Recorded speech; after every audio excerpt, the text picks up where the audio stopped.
چې که پیغمبر علیه السلام چا جمدی راوست او یا سر راوړه نو سلو خان به د هغې نه کوم چې اجرتي قاتلان او بدماشانو او هغوی به د پیسو دپاره مرګونه تکول او خلک به یې تختول هغه ځای په ځای خواره شو. سلو خان خو ډېر شی دی، د سلو خان انعام به ګټو.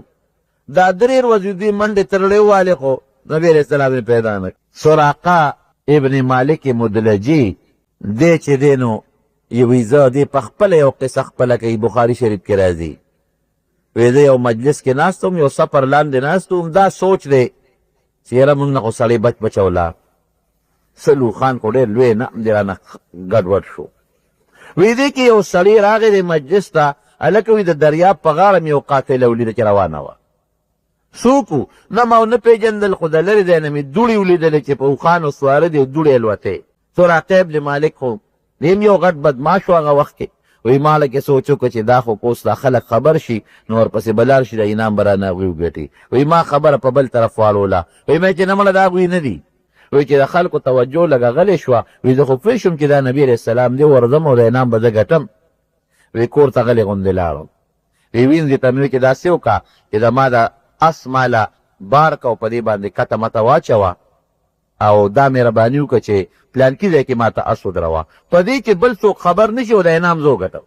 چې نبی علیه السلام مبارک درې شپې دا په غار ثور کې تېرې کړې.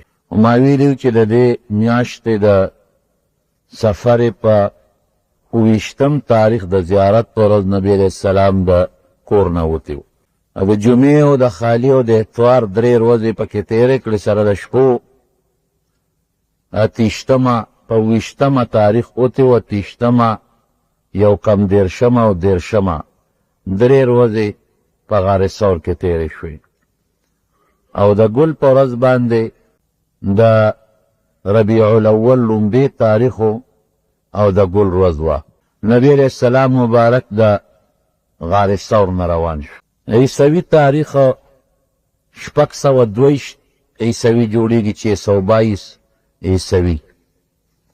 او د ستمبر د میاشتې 14 تاریخ راځي په دغه حساب. 16 ستمبر 622 عیسوي دا انګریزي تاریخ راځي. مدینه منورې ته قافله روانه شوه. دوه اوښانې خو هغه دي چې کوم حضرت ابوبکر صدیق رضی الله عنه د هجرت دپاره اغوښتي دي. په یو اوښه نبي علیه السلام مبارک سور شو، قصوا ورته وایي، او بله اوښه وه په هغې حضرت ابوبکر صدیق او د هغه یو غلام و عامر ابن فهیره او ورسره سور شو د خدمت دپاره. او یو د لارې د ښودونکي یو سړی یې په کری نیولی و چې مونږ ته به ته لار ښیې. دا پخوا به قافلې چې کله هم یو علاقې ته تلې نو یو سړی به ورسره په لاره ته چې هغه به ورته لاره رو ګودر ښو، هغې ته به دلیل وی. نو عبدالله ابن اریقط د هغې راهنما نوم و چا چې ورته لار ښودله، یو هغه سره خپله اوښه وه، په خپله اوښه باندې سور شو او د دریاب په غاړه باندې په داسې لار مدینې شریفې ته روان شو چې عامو خلکو ته پته ونه لګي. دی چې کله مدینې شریفې ته روان شو 3 شپې خو دی غار ثور کې تېرې کړې. نو د مکې خلک د 3 ورځو کې غلي شو، ځکه هغوی ته پته وه چې اوس به نبي علیه السلام مدینې شریفې ته نږدې شوي. هغوی دې نه څه خبر و چې ګنې پیغمبر علیه السلام په مکه کې دا 3 شپې تېرې کړې. هغوی خو یې وتېرې او لرې به تلي. نبي علیه السلام مبارک دی چې ووتل د هغه اوښې وله سحر وختي په نیمه شپه پېشمني راوستی د ټیم مطابق، او هېڅوک ته نه دي خبر. یو حضرت علي ته پته لګي، یو حضرت ابوبکر ته پته لګي، او د حضرت ابوبکر د کور چې کم خلک و هغوی ته پته لګي، نور خلک ټول نه خبر. په لاره باندې دوی روان دي، مزل یې وکړو. یو ورځ دغه مزل وشو، د شپې مزل وشو، سبا له غرمه شوه، یو شواروز نه زیات مزل وشو. نو حضرت ابوبکر نبی علیہ السلام مبارک ته وایي چې د الله رسوله تم ستړی شوی مونږ هم ستړي یو لږه غوندې دمه ونه کړو ډېره ښه ده چې د سورې صحیح که چې دمه وکړو ځکه عربو کې نور ډېر زیات تیز وي ګرمي ډېره تیزه ده وی ما نظر وکړو نو یو مخامخ راته یو لویه تیږه وه غټه بل نه اونه شته او نه بوټی شته د هغې تیږې سورې مې په نظر شو وی مې چې راشه د دې تیږې دا سورې دی او دې سوري ته به زه نبي علیه السلام ته یو څادر خور کړم دی به پرې وده شي یو شپونکی دی هغه سره ګډه چیلی دی وی هغه هم دې سوري پسې را روان و وی ما نبي علیه السلام مبارک ته عرض وکړو چې دا مخامخ سور ډېره ښه ده وی هغه سوري ته مونږ دمه شو او یو څادر مې په هغه شګو د پاسه نبي علیه السلام ته خور کړ او ما هغې ته وی چې تاسو لږ وده شئ ځکه د یو شوا روز نه زیات پیاده سفر شوی دی د شپې او د ورځې او بې ارام و نبي علیه السلام وی هغې ډډه وواله وده شو وی زه روان شوم چې څه د خوراک څښاک څه تکل وکړم وی هغه شپونکي له ورغلم ما وی چې هلکه ته څوک یې وی زه د پلانکي سړي نوکر یم او یې سړی ما پېژنده وی ما ورته وی چې ما له به لږ پی رانه کې وی ډېره ښه ده راشه در به کوم شپونکیانو ته د اختیاره مي وی ما یو لوښي ځان سره په سامان کې وړلی و او د پیغمبر علیه السلام د خاطره مې وړو چې دوی به پرې اوبه څکي یا که ضرورت د خوراک څښاک راځي نو دا به استعمالوي وی هغه لوښي مې راواغېسته وی هغه شپونکي چې کله چیلی لشله نو مې چې لاسونه وڅنډه هغه د شګو نه خاورو نه لاسونه وڅنډل او هغه لوښي کې ما ته پی واچول وی ما سره یو بتکې و ځان سره مې پکې اوبه وړې وې ولې که په لاره تږي شو اوبه به څکو نو هغه اوبه یخې وې پی خو ګرم وي چې تازه ولوشې او بیا کچه پی خېټې له هم نقصان ورکوي نو ما هغه بتکي نه لږې اوبه په هغه پیو باندې واچولې او زول لګېده سیلی وه شګې الوزولې نو ما په هغه لوښي د پاسه کپړه واچوله چې دې کې شګې پرې ونځي عربو کې اوس هم داسې زولي بعضې علاقو کې شګې الوزي د شګې غرونه جوړ شي بهر کیف ترالم نبی علیہ السلام مبارک دغه وخت کې لږ غوندې طبیعت دمه شوی و نو ما پې هغه پی وڅکل وی خوشحاله شو مړه مې خوشحاله شو چې نبی علیہ السلام مبارک پی وڅکل ده د ډوډۍ کار هم ورکوي او تنده هم پې ختمېږي مونږ هم وڅکل مې چې د الله رسوله نور خو لږ ښکته شو موسم یخ دی اوس سفر نه شروع کوو ویده چې ځو بیا په خپلو اوښو سواره شو درې اوښان دي او مونږ څلور ملګري یو هغه چې کوم عبدالله ابن اریقط دی کافر دی مسلمان نه دی خو کافرو کې به هم د وعدې پابندي و دروغو نه به یې ځان ساته رانه مخکې روان دی او زمونږ دا دوه اوښان ورپسې روان دي په یو ځو زما غلام عامر سور دی او په بل نبي علیه السلام مبارک سور ما تاسو ته تېره جمعه ویلي و چې څنګه نبي علیه السلام مبارک ووته د دې په زړونو د کافرانو اور بل شو چې دا خو زمونږ نه بچ بچه ولاړ دا به څه کېږي نو دی فورا یو میټینګ راوغوښته هغې کې فیصله وکړه چې که پیغمبر علیه السلام چا جمدې راوسته او یا سر راوړه نو سل اوښان به د هغې نه کوم چې اجرتي قاتلانو او بدماشانو او هغوی به د پیسو دپاره مرګونه تکول او خلک به یې تښتول هغه ځای په ځای خواره شو سل اوښان خو ډېر شی دی د سلو اوښانو انعام به ګټو دا درې ورځې دوی منډې ترړې ووالې خو نبي علیه السلام یې پیدا نه سراقه ابن مالک مدلجي دی چې دی نو یوې زه دی په خپله یو قصه خپله کوي بخاري شریف کې راځي وی زه یو مجلس کې ناست وم یو سفر لاندې ناست وم دا سوچ دی چې یاره مونږ نه خو سړی بچ بچه ولاړ سلو خان خو ډېر لوی نعم دی رانه ګډوډ شو وی دی کې یو سړی راغی دی مجلس ته هلکه وی د دریاب په غاړه مې یو قافله ولیده چې روانه وه څوک و نه ما ونه پېژندل خو د لرې ځای نه مې دوړې ولیدلې چې په اوښانو سواره دي او دوړې الوتې سراقه ابن مالک خو دیم یو غټ بدماش و هغه وخت کې وی ما لکه سوچ وکړه چې دا خو کوس دا خلک خبر شي نو ورپسې به لاړ شي د انعام به رانه هغوی وګټي وی ما خبره په بل طرف واړوله وی مې چې نه مړه دا هغوی نه دي دا فلانکي اوس زموږ مخکې تجارت له روان شو دا فلانکي ډله ده دا هغوی نه دي هغوی درې ورځې مزل کړی دی ته چې کوم ځای یادوې دلته خو سړی په نیمه ورځ کې رسي هغې 3 ورځې مزل کړی دی، ډېر لرې به رسېدلي. او دا فلانکي اوس لاړل د مکې نه څه تجارت ته راغلل، وی خلک مې په هغې غلی کړل. وی چې د خلکو توجه لږه غلې شوه، وی زه خو پوه شوم چې دا نبي علیه السلام دی، ورځم او د انعام به زه ګټم. وی کور ته غلې غوندې لاړم. وی وینځې ته مې وی چې داسې وکړه چې زما د اس ماله بار که او په دې باندې کته مته واچوه او دا مهرباني وکړه چې پلانکي ځای کې ما ته اس ودروه، په دې چې بل څوک خبر نه شي او د انعام زه وګټم. که خلکو ته پته ولګي زما نه به بل څوک مخکې شي د انعام به هغوی وګټي. وی وینځې مې هغه اس بوته او وی زه په دروازه رونه وتم چې څوک رانه خبر نه شي. کوټې ته وختم او د کوټې په شا باندې نیزه مې په ځمکه ولګول او په هغې کوشوم او پټ ووتم، هېڅ څوک خبر نه شي. په اس باندې سور شوم او نیزه مې لاس کېده او توره مې غاړې ته واچول او اس مې وځغلم. چې هغې کوم ځای خولو هغه ځای ته مې ځان ورسو. چې ورسېدم نو نبي علیه السلام و پیغمبر علیه السلام برابر نیغ روان و. دغه وخت کې دوی یو ځای کې مونځ کوي د مکې مانځه ته. نبی علیه السلام مبارک مطمئن مونځ کوي او حضرت ابوبکر صدیق یو خوا بل خوا ګوري. حضرت ابوبکر په ځان نه یارېده، د نبي علیه السلام فکر دی ورسره. وی چې زه ولیدم نو ما په اندازه پوه شوم چې نبي علیه السلام ته حضرت ابوبکر وویل د الله رسول هغه دی سراقه راغی. خلکو پېژنده.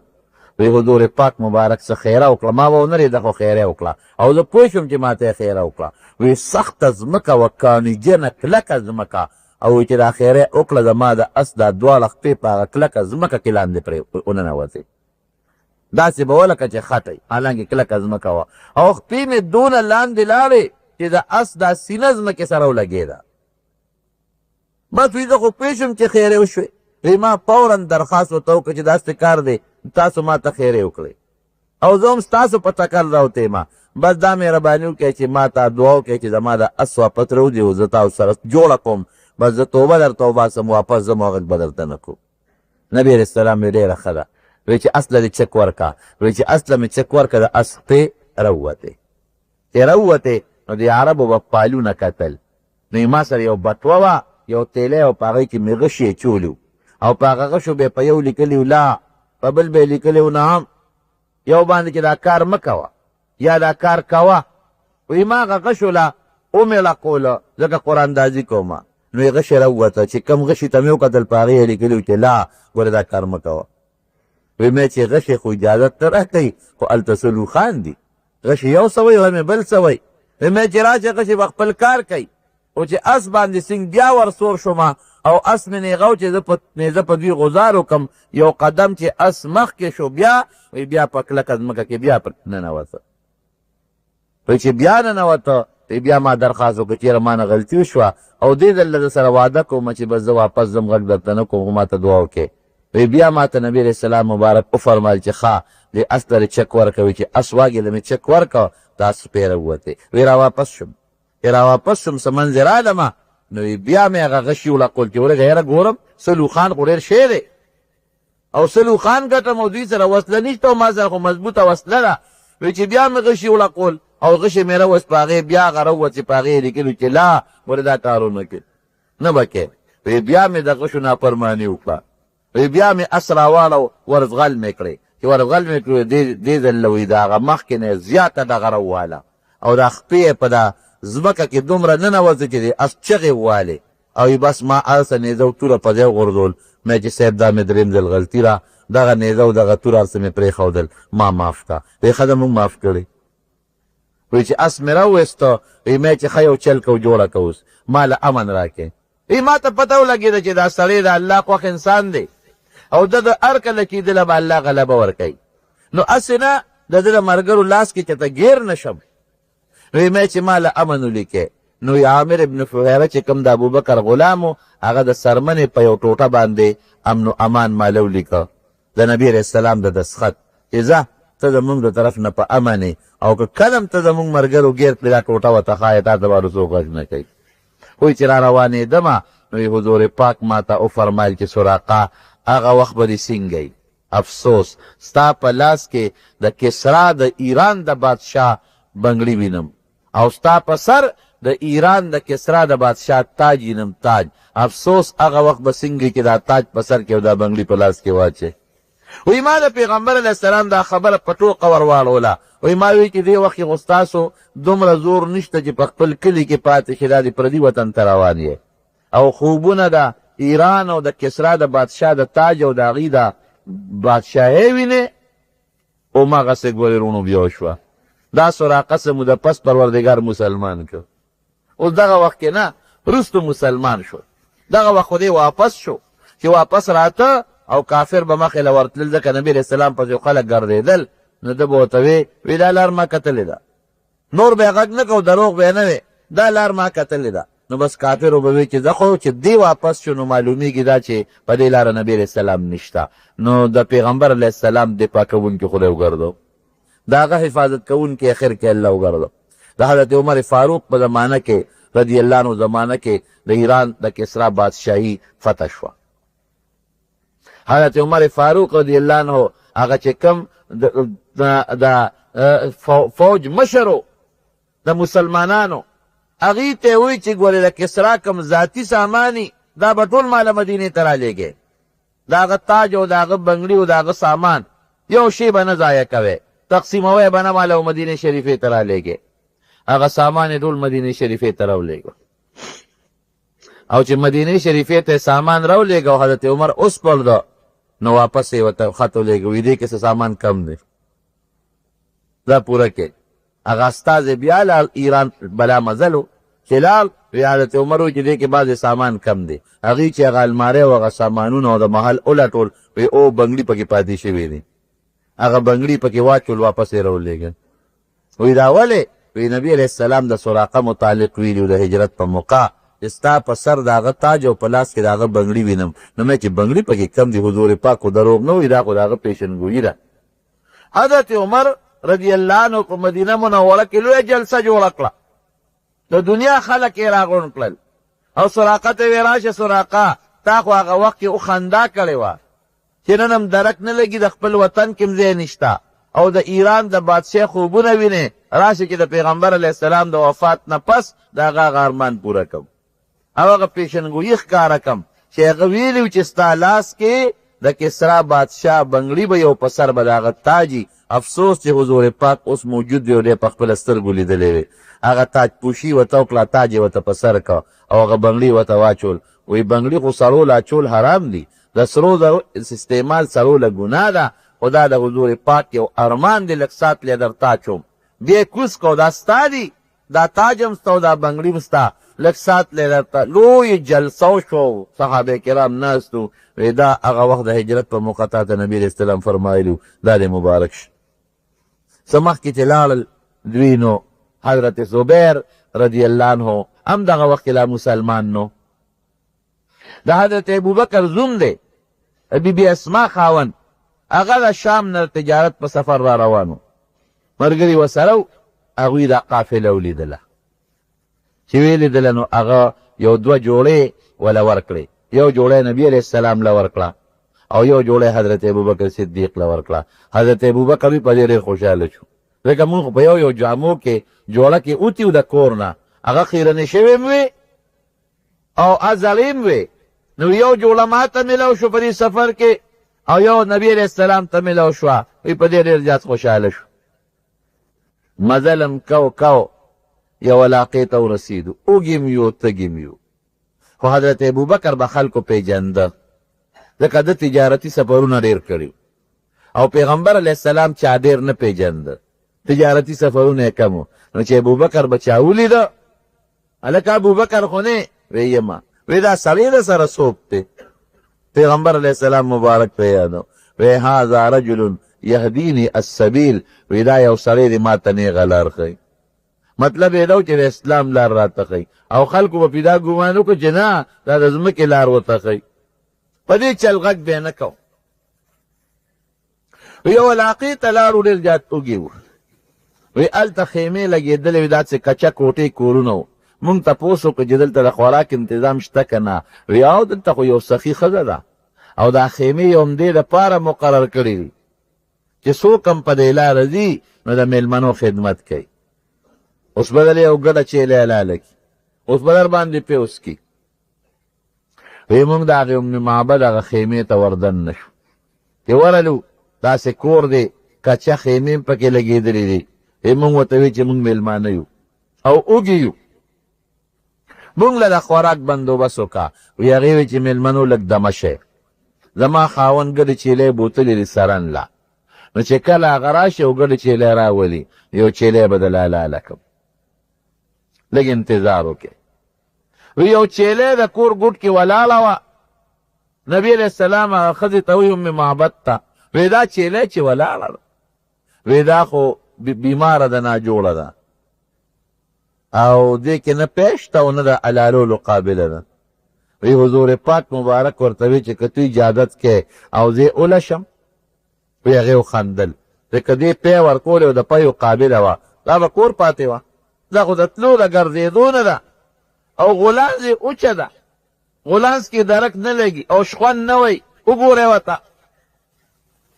وی نبی علیه السلام مبارک بیا ورته وی چې خیر دی که ته اجازت کې نو زه به ولشم که نه. وی هغې وخندل چې یاره دې خیال و چې دا خو د ګډو چیلو نه نابلده دي. وی ښځه زما اجازت دی ورشه ویل وله، اوچه غولانځ ده، اوچه چیلی ده، اوچه چیلی کې پی د کوم ځای نه راځي. وی حضور پاک مبارک خپل لاسونه چې د هغې چیلی په غولانځ باندې کېښودل، وی غولانځ یې د پیو ډکه شوه او چیلی یا اوچه بیماره ولاړه وه او یا شخوند شروع کړ او فورا یې خپې ارتې کړې. وی نبی علیه السلام مبارک په خپلو لاسو باندې د چیلی نه پی واغشتل او هغه جام یې ترې دومره ډک کړ چې د هغه جام نه لږ پی هم څڅېدل. وی په خپله مبارک پی وڅکل، وی ویڅکل، په مې مسکل، په ملګرو یې مسکل، یو ځل نه بار بار ترې پی اخلي او په څومره مونږ څلور ملګري وو مونږ هم پې ماړه شو او هغې ام معبد ځای ورکړل چې ها ته مسکه هم پې مړه کړه او دوه څلور لوښي د کور یې وله د پیو نور هم ډک کړل چې دا کې دی چیلی په پیو او شخوند وی لګیا ده او مونږ پې روان شو. وروستو دا بیا په خپله قصه کوي، لږ ساعت پسې خاوند راغلی دی. وی خاوند یې وی چې زه کور ته ابو معبد یې د خاوند نوم و، چې کور ته زه راورسېدم نو ما په کور کې داسې بل شان سکون او خوشحالي محسوسوله، زړه مې داسې بل شان دی، مې چې ښځې نن څه چل دی، زړه مې داسې باغ دی او خوشحالي زړه مې محسوسوي. وی سړیه ته نه خبر یو برکتي ځوان راغلی، څوک و؟ ورشه چیلی ته دې وګوره، ناجوړه چیلی ده، هغه د شخوند وی ښه مزېداره ټیک شوې ده او ته دې غولانځ ته وګوره اوچه چیلی پی کوي او د هغې غولانځ اوس هم د پیو ډکه ده او ټوله قصه ښځې دې خپل خاوند ته وکړه. سړی ورته وی کوم خوا میدنه میلمانه لاړل او دا څنګه شکلونه وی دا شکل و. وی ښځې معلومیږي دا چې دا هغه هلک دی چې هغه د آخرې زمانې پیغمبر دی او دا هغه دی چې راوتلې د مکې نه او مدینې ته روان دی زمونږ په طرف راغی. یا ښځې ته ایسارول ولې نه، دا خو ډېر برکتي میلمه و، تا ولې نه ایسارول؟ ایسار کړی به دو، ما خو ورته ډېر مینت وکړو خو هغې نه ایسارېدل. بهر کې دغه ابو معبد او معبد ښځه خاوند څه موده پس دواړه لاړل پیغمبر علیه السلام ته په داسې وخت چې حضور پاک مبارک مدینه شریفې ته رسېدلې. دی وردل او د نبی علیه السلام په لاس کېښود او خدای پاک مسلمانان کړل. دا یو بله معجزه وه. د مکې خلک خو په دې تلاش کې چې نبی علیه السلام به کوم ځای وي چې د ام معبد خیمو ته کله نبی علیه السلام ورسېد نو د جبل ابي قبیس نه یو اواز راوچت شو، یو غیبي اواز و او هغه غیبي سړي به اواز کو چغه به یې واله چې ای خلکه تاسو چې چا پسې منډې وهئ هغه د ام معبد خیمو ته رسېدلی. وی خلکو به د سړي پسې منډې والې چې دا سړی څوک دی چې اواز یې خېږي، خو سړی چا نه لیده او چغې په کوڅو کې خورېدې. هغه داسې ځای و چې دغلته د مکې خلک نشو رسېدی. اوس دا د مدینې منورې ایریا وه تقریبا. دغه منزله کې رب العالمین د حضور پاک مبارک مدد او امداد وکړ. د مدینې خلک به هر سار راوتېدل او د غرمې پورې به په لارو کوڅو کې استقبال ته ولاړو چې نن به نبي علیه السلام راورسي، نن به راورسي. ځکه هغوی ته خو پته لګېدلې وه چې حضور پاک مبارک راوتېدی. 3 شپې په غار ثور کې تېرې کړې. هغوی ته خو پته نه وه چې غار ثور کې به 3 شپې تېروي، نو هغوی سره سودا وه. فکر و چې هسې نه خدای مکه لار کې څوک نقصان ورته ورسوي. مدینه منوره کې یو ډېر لوی بدماش و، د هغه نوم بریده ابن حسیب اسلمي و. هغه د اویو بدماشانو سره د تور او د نیزو سره په لارو کې یو ځای بل ځای تکل کوي. هغه وایي چې ما وی چې د انعام به زه ګټم، او که ماله په ګوتو راغلل نو جمدي به یې نیسم او مکې ته به یې رسوم. خلک دی ولې په مدینه کې استقبال کوي، دی به دلته استقبال کوي او دی به ما مکې ته رسولي، او د اوښانو انعام به مې ګټل. حضور پاک مبارک چې څنګه مدینې شریفې ته رانږدې شو، دغه بریده اسلمي د اویو کسانو مضبوط لښکر سره په لاره کې ولاړ دی. حضرت ابوبکر صدیق پیژنده، د ده سره ملاقات شوی د مخکې نه، وی د الله رسوله بریده دی، او نوم یې مشهور و چې دا خو خطرناک پهلوان سړی دی، ظالم. د الله رسوله بریده دی. حضور پاک مبارک بیا حضرت ابوبکر ته وی اے ابوبکره ما ظنک باثنین الله ثالثهما، ستا په هغه دوه څه خیال دی چې درېیم ورسره ملګری الله دی، او لا تحزن ان الله معنا، هېڅ غم چې ونه کړې الله زموږ ملګری دی. بریده په ډېر لوی شان کې مټې وی او نبی کریم صلی الله علیه وسلم لراغ، او ملګرو ته وی ګیر چاپېره تاو شه، محاصره کې دا کسان وګورې، غزار به نه کوې، جمدي به یې نیسو او جمدي به یې بوځو مکې ته. نبی علیہ السلام مبارک د اس نه ورته اوښې نه راکوز شو، چې د اوښې نه سنګ شو، بریده ودرېده. نبی علیہ السلام ته فوراً تپوس کوي، وایي ستا نوم څه دی؟ خو چې دا اواز د پیغمبر علیه السلام د واورېدو نو په بریده باندې داسې رپرپې راغی. حضور پاک فرمایي وی ماله الله داسې روب را کړی دی چې په دشمن زما نه د یو میاشت په مزل لري، بیا هم پې زما الله روب ورغورځوي. چې تپوس یې ته وکړه څوک یې؟ په رپېدو شو، وی زما نوم بریده دی.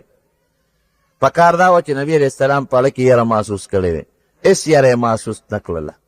حضرت ابوبکر ته وی د هغه نوم نه یې وله نیکفالي واغېشته، وی ابوبکره برد الله عنا عدونا، وی انشاءالله چې زمونږ دشمن خدای یخ که، برد یخنۍ ته وی، وی دشمن هم یخ شو.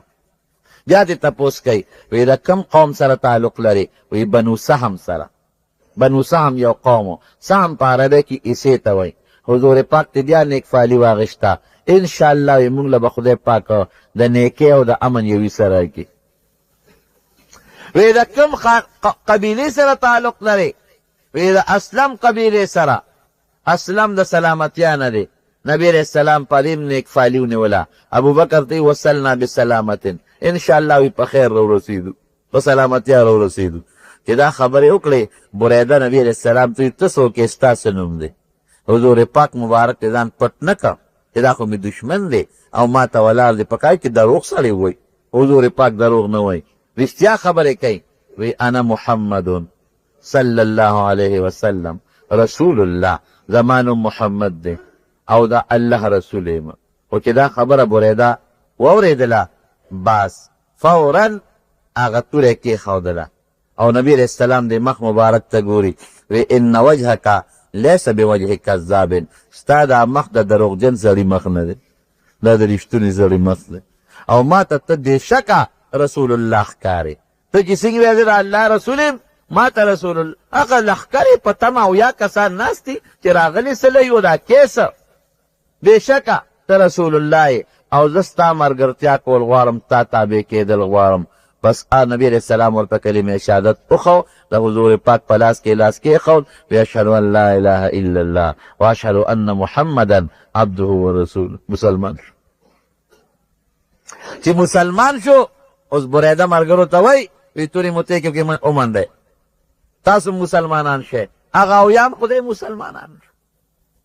چې مسلمانان شو نو د بریده یو خپله طریقه وه، وی صاحب مدینې شریفې ته چې ته راځې دا خو پردی وطن دی، هسې نه څوک نقصان درته ونه رسوي، نو داسې به کوو چې ته به زما په امان کې مدینې ته را داخل شي.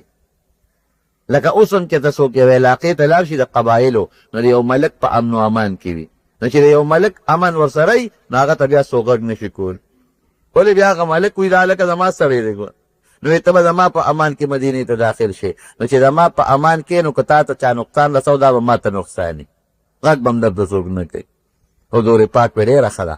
نو دې بریده خپل پټکې را کوز کړ او په نیزه کې هغه نیزه چې د حضور پاک مرګ پسې روړې وه په هغې کې خپل پټکې اویزان کړ او د نبي علیه السلام د اوښې مخکې به روانو او هغه پټکې جنده کړې و. هلته به د مدینې خلک سار راووتل او په لارو کوڅو کې به استقبال ته ولاړو او چې کله به نور تیز شو دا 11-12 بجې نو بس دې ته پته وه چې دې ګرمۍ کې خو څوک سفر نه کوي. که نبي علیه السلام را روانه وي نو یو ځای کې به په دې ګرمۍ کې دمه کوي نو واپس به شو. بیا به سار راووتل غرمه به بیا واپس شو. یو ورځ دغسې د مدینې خلک او پریشان هم دي چې ورځې خو ډېرې تېرې شوې اوسه پورې نبي علیه السلام راونه رسېد. خدای مکه چا ورته نقصان نی رسول. یو ورځ دقه د مدینې خلک سار راوتي دي او چې داسې 11 بجې ګرمي شو او خلک خپلو کورونو ته واپس شو. یو یهودي د خپلې قلا په سر بره ناست و. هغه چې وکتل یو قافله را روانه ده او ناشنا خلک دي نو هغه فورا یو اواز وکړ یا ابن قیله هذا حظکم ای د قیلې اولاده ای د مدینې خلقه ستاسو بخت مولیده. هغه دی را روان دی چې د مدینې خلقو د اواز واورېد وی ټول خلق را په منډه شو او د پیغمبر علیه السلام مبارک مخې ته راغله چې څه ګوري چې نبي علیه السلام سره 4 ملګري خو دوی خپل دي او د بریده د هغه لویه قافله ده او یو کسان هم ورسره د شاګردانو د تابعدارانو په شکل کې را روان. لویه قافله ده لوی استقبالیه او هرکلی وشو او پیغمبر علیه السلام چې دا اوس کوم ځای کې مسجد قبا ده دې ته عوالي وایي. دا هغه وخت کې د مدینې منورې نه یو 3 میله بار علاقه وه. اوس هم بار د لږه غوندې خو د مدینې حدودو کې اوس شامله شوې ده. هغه ځای ته حضور پاک مبارک راورسېد او د ګل په ورځ راورسېد. دا عجیبه اتفاق دی د ګل په ورځ حضور پاک مبارک دنیا ته تشریف هم راوړی. پیدایش د ګل په ورځ پیغمبرین د ګل په ورځ نبي علیه السلام ته میلاو شوی دی او هجرت چې کله شروع شوی دی دام د ګل ورځ وه او چې مدینې منورې ته قبا ته را رسېدلی دی دام د ګل ورځ وه او د حضور پاک وفات هم د ګل په ورځ دی. به هر کیفه مدینې شریفې ته د ګل په ورځ راورسېد او دا د ربیع الاول 8 تاریخ و د ګل ورځ وه. څوک 12 یادوي خو دا غلطه وایي. 12 د ګل ورځ نه راځي او په دې د علماء اتفاق دی چې سفر یې شروع هم د ګل شوی دی او اختتام هم د ګل په ورځ شوی. 8 تاریخ دی د ربیع الاول د راتلونکي میاشت دی او 8 ورځې حضور پاک مبارک یو شان سفر کړی دی او 3 ورځې په غار ثور کې تېرې کړې دي. نو که هغه 3 ورسره حسابی نو ټولې 11 ورځې جوړېږي او څوک ورسره هغه لومبی د زیارت روم حسابوي د زیارت هغه چې ورسره حساب کې بیا د 12 ورځې جوړېږي. دا ډېر لوی سفر دی د مدینې منورې. قسم دی اوس تاسو د خدای پاک بوزي سره ځمه اوس هم چې تاسو د مدینې منورې سفر ووینئ نو حیران بشئ. په دې ټوله لاره به تاسو ته یو اونه ښکاره نه شي. ځای په ځای واړه واړه بوټي شته دا ازغکي دا واړه واړه 1 لیشت او 2 لیشت واړه واړه بوټي پوټینې دا کیکر یا د پلوسي بوټي دي وړې پلوسي پوټینې داسې پلوسي چې هغې نه لاندې څوک سوري ته نشي کېناستی دی یا د کیکر دا واړه بوټي دي هغه هم دومره واړه دي چې د هغې لاندې سوري نشته چې څوک یې د سوري لاندې کښېني او ګیر چاپېره غټې تیږې دي غرونه دي شګې دي او غټ کاڼي دي داسې د اوښ عمره او د سنډه عمره او د اتي عمره غټ کاڼي دي او عجیبه دا ده چې هغې کې خپلې لارې دي ته پکې د ځانه لاره هم نشي جوړولی ځکه ته به یې دا کاڼي چې اړولي دي او په دا میدان کې خواره کړي دي نو په کاڼو کې سړی کې د اوښ او د اتي عمره کاڼي وي په هغې کې سړی قدمونه کم ځای غښتی شي ځای په ځای پکې نری لارې وي او اوس هم چې تاسو ځای آبادي به د ډېره کم په نظر راځي ډېره کمه آبادي به په نظر درځي. یو زړه لاره وه د مدینې شریفې په بدر را تېره شوې وه زړه لاره وه هغه لږه اوږده وه اوس دوی یو نوې لاره جوړه کړې ده هغې ته شارع الهجره نوم یې ښودی طریق الهجره. اگر خلک پې خطا کېږي وي دا د حضور پاک د هجرت لاره ده داسې نه ده دا دوی یو نوې موټروی جوړه کړې ده او نیغه لار ده کږېدل پکې نشته بلکل نیغه اسانه لاره جوړه کړې ده مزل پې لږ یو پوټی کم شوی دی. د هجرت لار د حضور پاک د دریاب په غاړه وه هغه جدا لاره وه. بهر کیف حضور پاک مبارک دا دومره لوی سفر دا د مدینې منورې وکړ د دین د اعلا دپاره. دا کور یې ولې پرېښود؟ یو سړی په لکې به دا وایي دا کلی ولې پرېښود؟ ځکه ډېرو صحابو چې چا هجرتونه وکړل، چا مور او پلار پرېښودل، چا بچي پرېښودل، چا رونه خویندې پرېښودې، کورونه خو د ټولو نه پاتې شو. هغه چې کومې وې چا ځمکې وې په مکه مکرمه کې او د چا تجارتي بنګلې وې منډۍ وې، هغه خو د ټولو نه پاتې شو. دا ولې؟ دا رونو د الله د خاطره. هغه عبادت چې کوم الله په مسلمان لازم کړو په مکه مکرمه کې دغه عبادت کولو نشو کولی. دعوت و تبلیغ په مکه کې کولو نشو کولی. نه چاته د ایمان او د اسلام دعوت ورکولی شو ښکاره کولو، او نه موس کولو کولی شو، او نه په مکه مکرمه کې دی بانګ ویلی شو.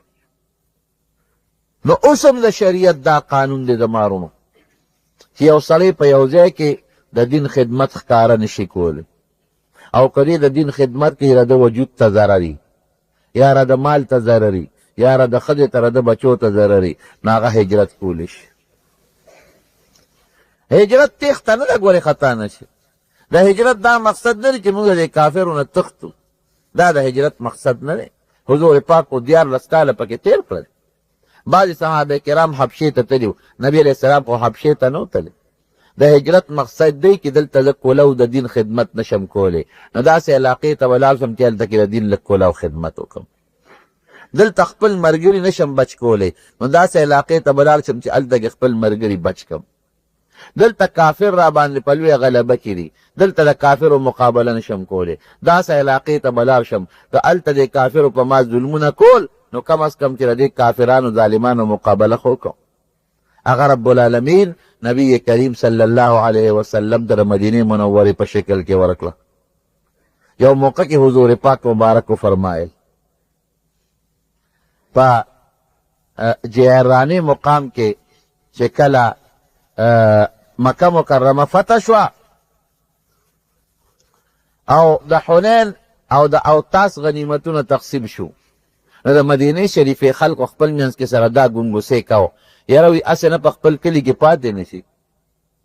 مخکې خو یې کلي د کافرانو دار حرب، اوس خو یې کلي دار اسلام شو ځکه مکه فتح شوه، نو نبي علیه السلام په مکه کې پاتې نه شي. نو حضور پاک مبارک د مدینې دا ټول خلک را یو ځای کړل په یو خیمه کې، یو تنبو کې. وی تاسو دا خبرې کړې دي چې دی رانه پاتې نه شي په مکه کې؟ وی لولا الهجرة لکنتم امرأ من الانصار. وی که هجرت مقرر نه وی زه به په انصارو کې پیدا وی، زه مدینه شریفه کې پیدا. او د مدینه شریفې د خلکو او پیغمبر علیه السلام ډېر زیات احترام کو، ډېر زیات قدر به کو. وی که خلک په یو خوړ دي او د مدینې خلک په بل خوړ دي، وی زه به د مدینې خلکو سره په هغې خوړ کې ځم.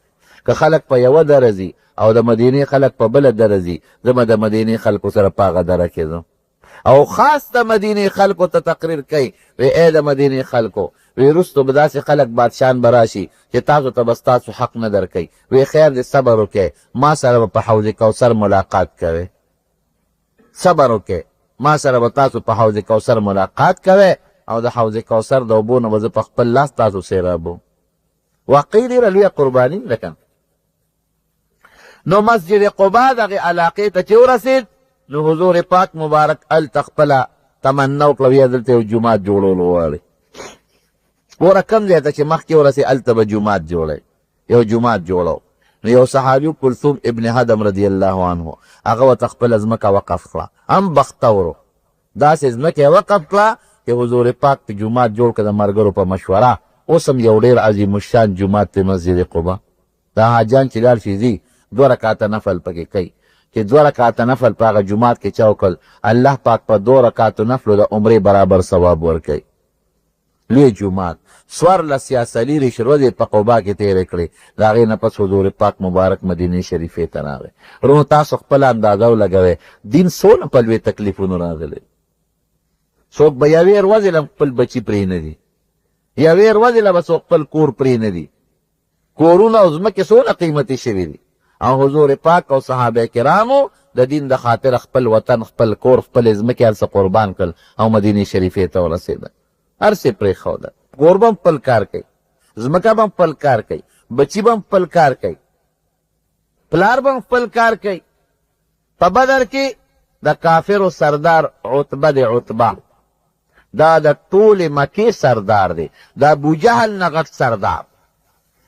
او د زوی دی د عتبه زوی، دا د نبی کریم صلی الله علیه وسلم ملګری.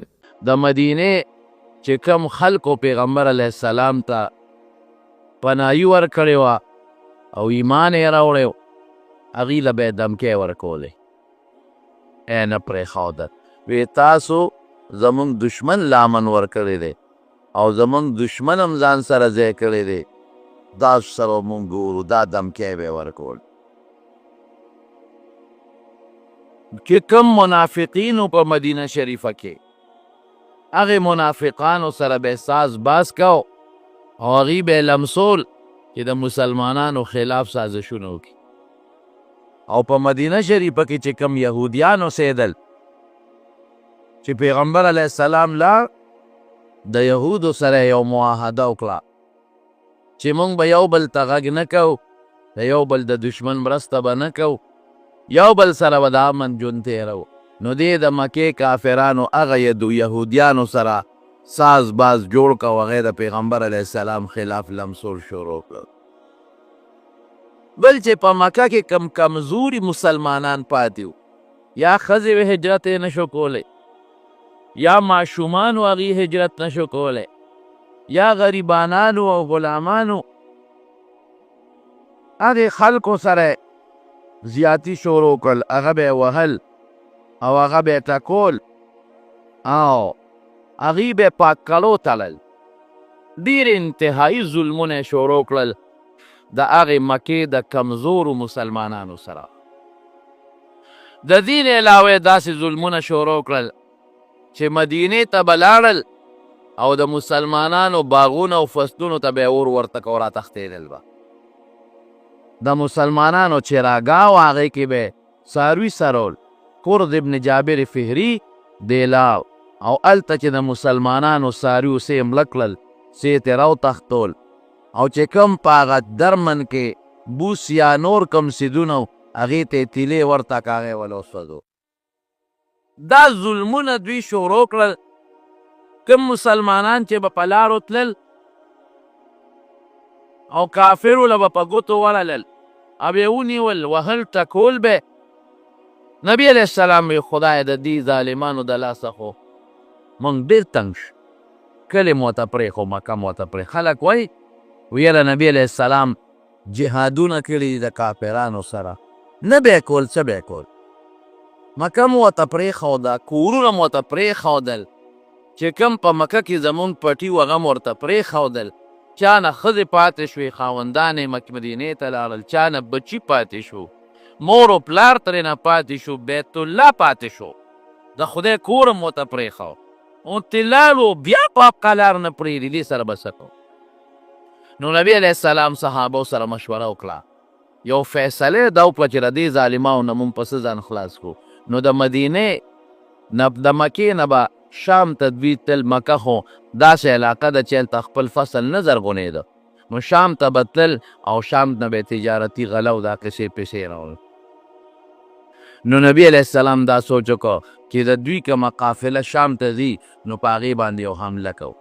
داسې حمله نه کوو چې قافله وله ډوډ کړو، خو لږ به ویریږي دوی به ویریږي، دوی به پوه شي چې دا خو که موږ مسلمانانو سره ظلمونه کوو، نو مسلمانان خو هم دا دی زمونږ په قافله حمله کوي او د دوی ټول تجارت خو په شام و، نو که او د شام لاره د مدینې خوا کې تېرېدله، نو که دا لاره په موږ بنده کړي، نو موږ به غنم د کمي، زمونږ خوراک به د کم ځای نه او زمونږ تجارت په مکه کې خو بغیر د سرمن نه بل شي نشته، څه به کوو؟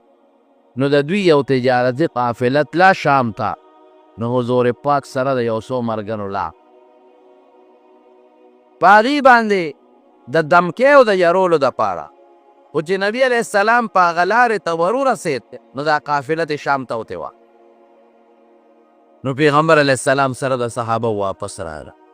بیا ورته پته ولګېده چې هغه قافله د مکې د کافرو چې کوم شام ته تلې ده واپس را روانه ده.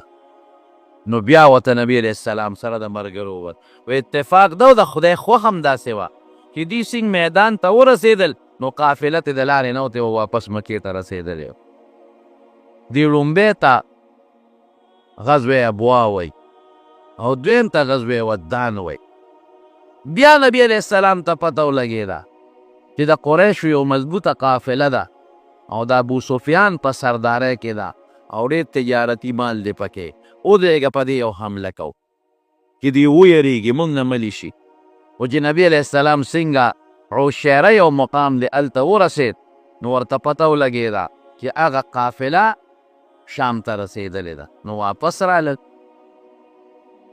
بیا ورته پته ولګېده نبي علیه السلام ته چې هغه قافله واپس د شام نه را روانه ده او مکې ته ځي نو نبي علیه السلام صحابو سره مشوره وکړه بې ځای چې د قافلې پسې دی د دې تجارتي کومه قافله ده دې پسې وځو لږ یو پوټۍ یهره وجوي چې دوی مونږ نه لږ په قلار شي مونږ خو ورته وطن کلي بچي ښځې هر څه پرېښوده بیا په قلار نه پرېږدي مدینې ته راپسې راځي او زمونږ چراګاهونو باندې ورونه ورته کوي زمونږ څاروي تښتوي ظلمونه کوي نو نبي علیه السلام تیاری و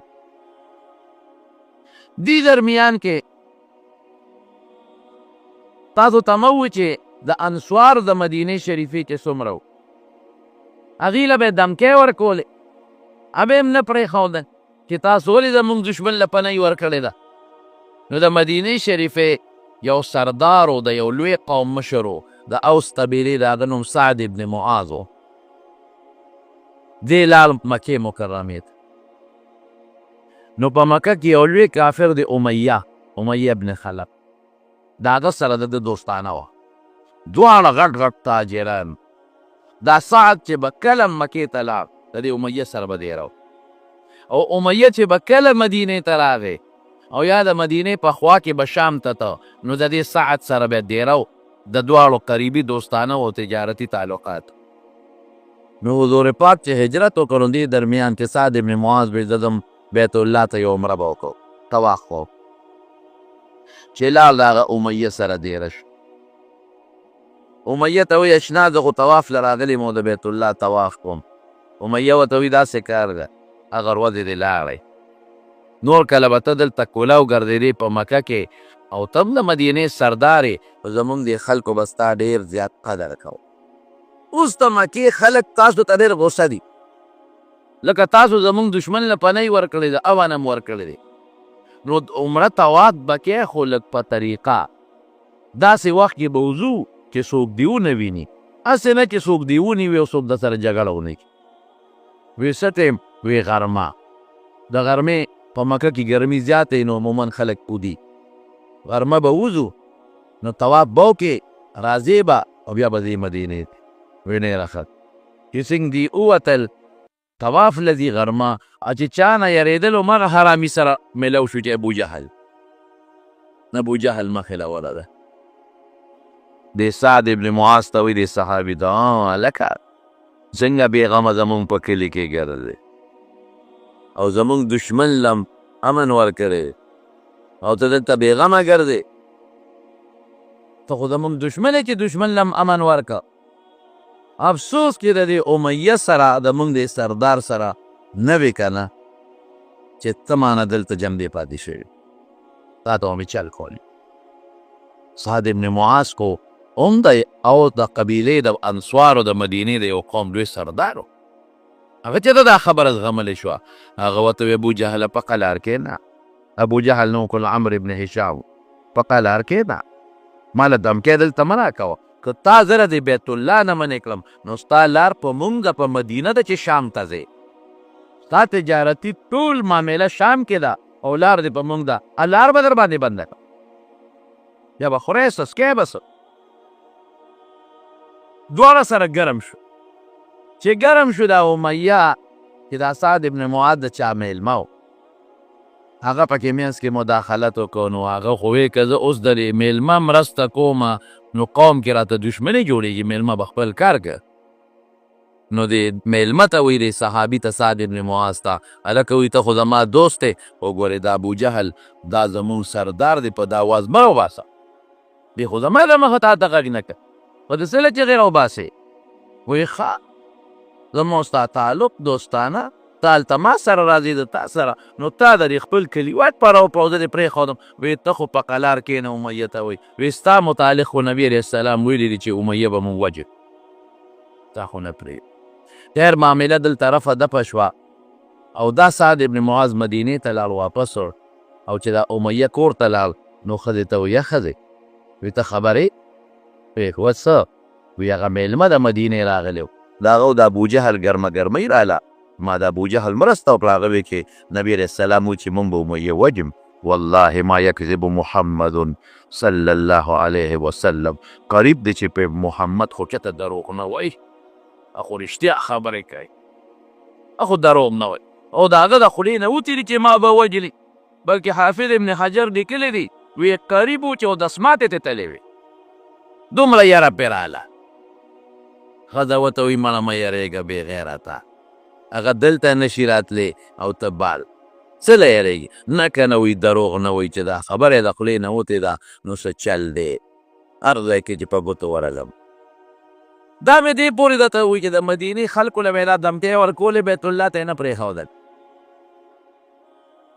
خدای اوس عجیبه نظام کوي دلته د بدر غذا جوړه شوه څنګه جوړه شوه چې نبي علیه السلام په 14 د رمضان په 2 هجرۍ کې صحابو سره میټینګ وکړو ځای کې ځو خو مونږ هغه تجارتي قافلې له هغې له دمکي ورکو چې دا کافر مونږ له قلار شي نو ستاسو خوښه ده که څوک را سره په خپله خوښه ځای هم او که څوک نه ځای هم داسې جنګي لښکر له مقابلې له نه نو بعضې صحابه کرام ووتل او بعضې یو څو کسه پاتې شو دی چې څنګه د مدینې نه په 14 د رمضان ووتل بئر ابي عنبه ورته وایي د مدینې سره خوا کې یو ځای یو خشته خوږې اوبه وې خلکو به د هغې له مدینې ته اوبه راوړلې چې هلته ورسېدل نو پیغمبر علیه السلام ټول صحابه کېنول چې کوم ماشومان وغې واپس کړ وی تا والت حضرت برا ابن عازب رضی اللہ عنہ دیم واپس کر عبداللہ ابن عمر رضی اللہ عنہ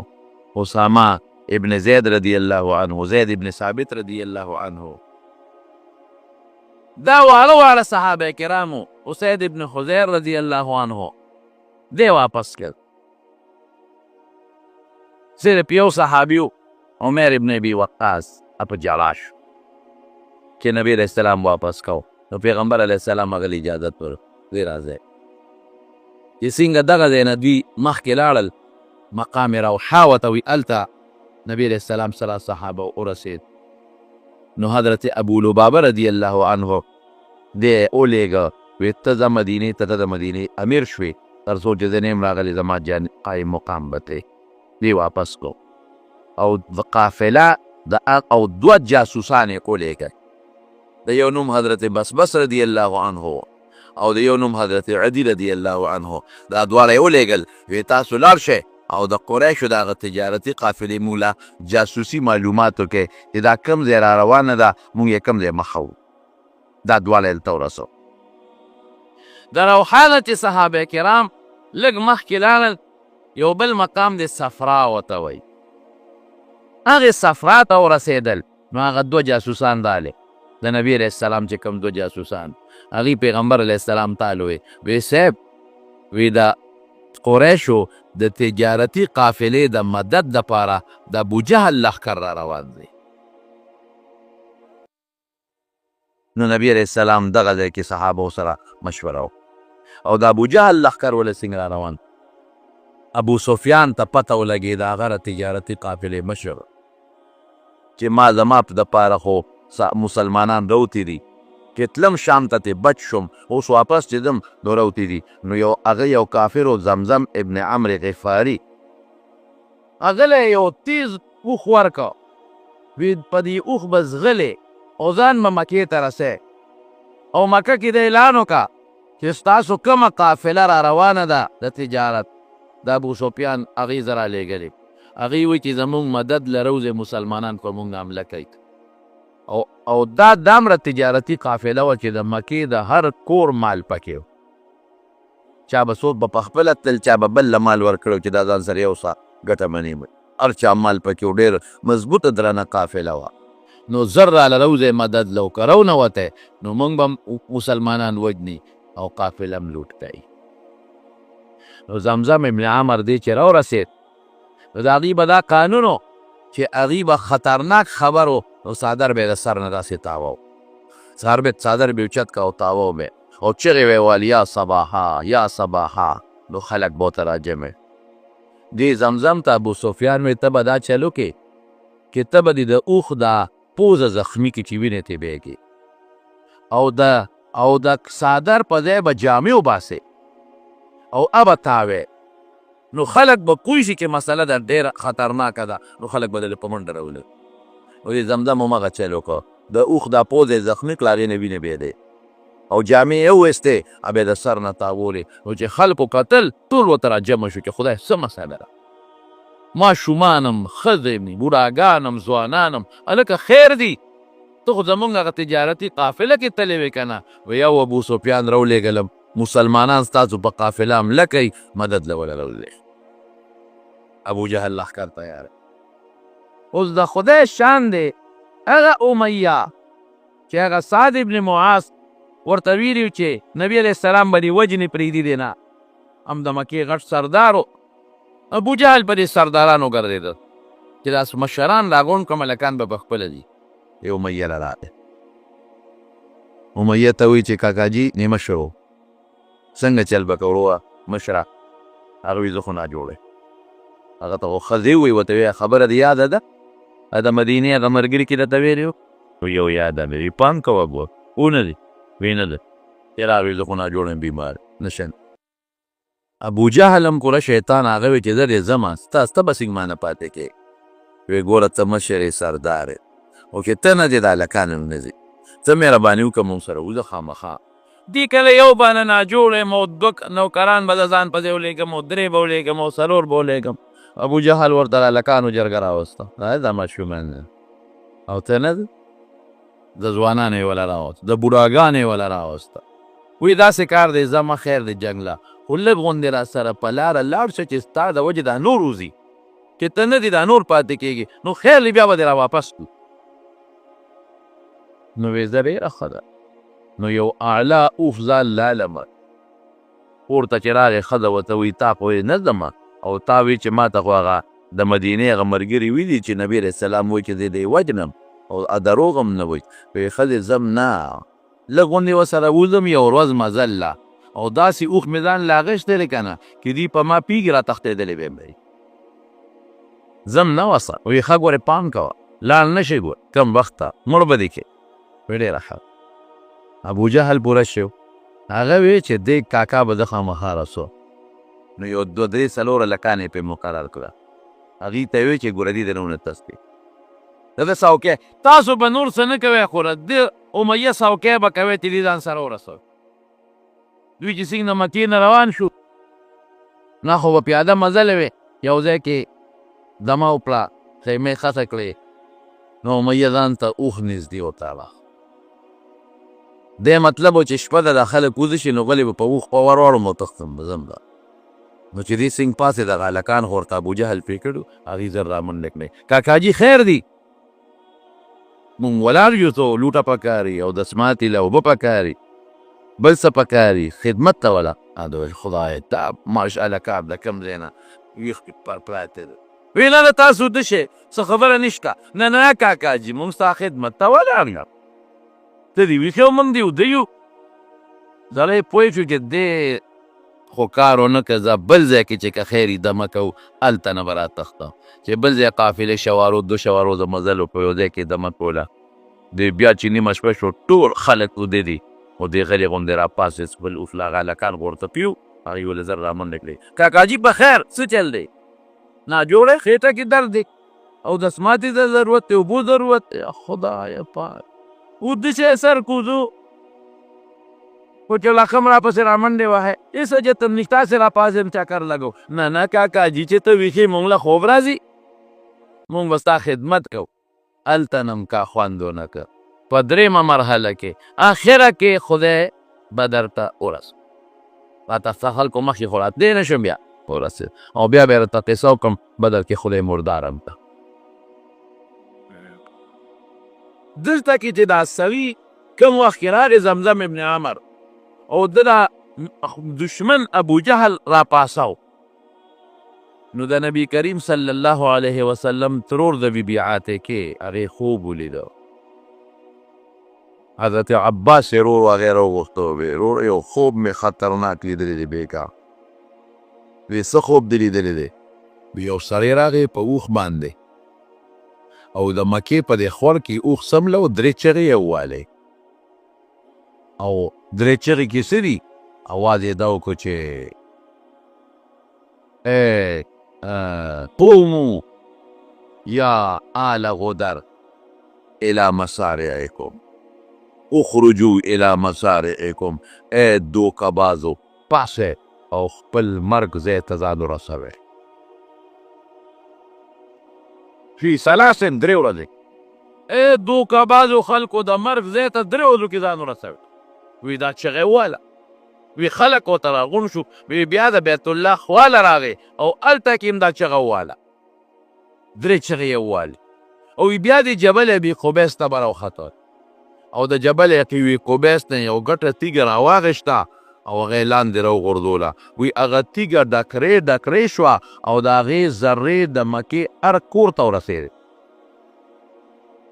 بی بی عاتکه د حضور پاک ترور دی عباس رضی الله عنه خو مسلمانو خو پټه هغه ته وایي څه مسله خطرناکه پیښیږي ما داسې خوب لیدلی دی د هغه دوست ولید ابن عتبه هغه ته یې ویل ولیده وایي دا خوب هلته ته ویم زما خور داسې خوب لیدلی دی خو چاته به وینه هغه خوب پلار ته ووایي عتبه ابو جهل ته وایي خبره خوره شو حضرت عباس وی روان و چې ابو جهل اواز راکړه ما ته ابوالفضل دلته راشه ورن وی تاسو څلور خو د پیغمبرۍ دعوه کړې وه خو د ښځو نمنو خبر اوس خو ستاسو ښځو د پیغمبرۍ دعوې شروع کړې وی ما چې څه چل دی وی چې ستا خور خوب لیدلی دی وی ما ځان ناغرضه کړه وی زه پته به ولګي چې د تیږې ډکرې به زمونږ کورونو ته رارسي او که د مسلمانانو کورونو ته به رسي ما ځان غلی یو دا خوب وی چې دا سینګ دا خوب ولیدلی شو نو دې کې زمزم راغی هغه اوښ واله او اعلان یې وکړ چې د قافلې خبره م والو د قافلې مدد درولې قافله روانه شوه او قرآن شریف کې الله تعالی فرمایي ډېر لوی په کبر روانه شوه ډېر لوی تکبر سره او شرابونه یې ځان سره وانشتل او زر کسانو وتل د زرو نه م زیات وو جنگ پاتې شوي زر کسان دي د زرو نه م زیات وو او هر یو سره توره وه زغرې یې چولې وې 200 ورسره اسونه اوښان یې 700 او 300 ورسره اسونه او شاه سوارانو هغه تش اسونه نه هغه خلک چې هغه نیزه بازۍ به یې کوم 300 شاه سواران 200 ورسره اوښانو او ټول مسلحو او مسلمانانو سره څه دي مسلمانان 314 دا زر هغه 300 مسلمانانو سره ټولو سره ټوټل 8 توري دي ځکه هغې خو د لښکر د جنګ په نیت نو راغلی هغې خو د ابو سفیان د تجارتي قافلې په نیت راوچو نو 8 سره توري دي 2 سره اسونه دي دوی سره 300 اسونه هغې سره 2 اسونه دوی سره 200 اوښان هغې سره اویه اوښان دي او اویه اوښان داسې دي چې د سورلۍ اوښان دي 3 کسان به پرې سورېدل لکه 2 به پرې سوارو یو به پړی نیولی یو به بره ختېده چې ستړی کېده به بل به کوزېده نبی کریم صلی الله علیه وسلم سره هم 2 کسان ملګري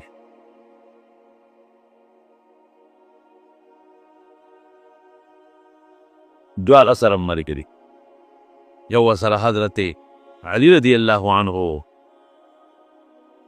یو ورسره حضرت مقداد رضی الله عنه په 3 کسه یو پوخ حضرت مقداد رضی الله عنه وی 2 به سوارو یو به کوزېده وی پیغمبر علیه السلام د کوزېدو نمبر را وی د خدای رسول ته به نه کوزېږي ته کینه او زه او علي به کوزېږو بس کله به زه پیاده سفر کوم علي به برئ کله به علي کوزېږي زه به برئ ته به نه کوزېږي وی نه تاسو ما نه تکړم نه یې او زما په نسبت ستاسو ثواب زیات نه دی خو زما زیات خوښ دی وی قسم دی چې حضور پاک به په خپل نمبر کې کوزېده او د خپلې بې نیوه نوم به په رسوارو داسې عاجزي و په نبي علیه السلام کې او بهترین اخلاق.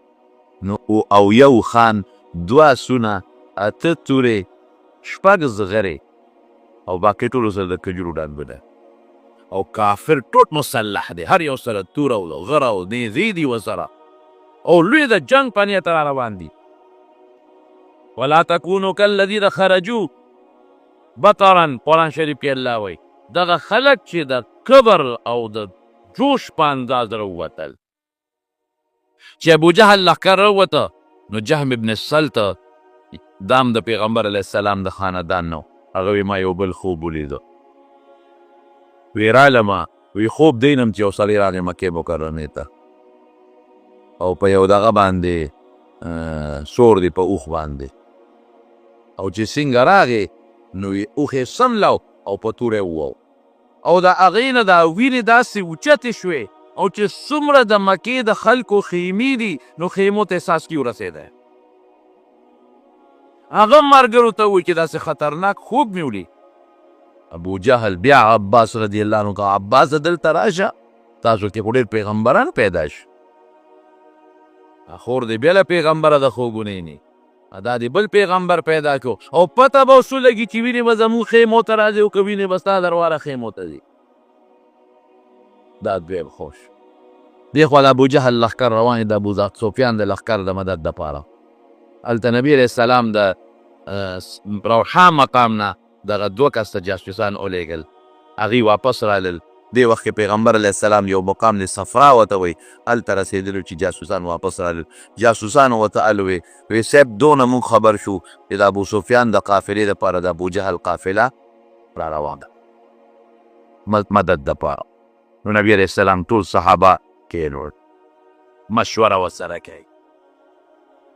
ودرېد نبي علیه السلام لا ولې دا خبره وکړئ ما ته او زه راته خپله د الله چې ما ته څه ویلي دي درته ویم،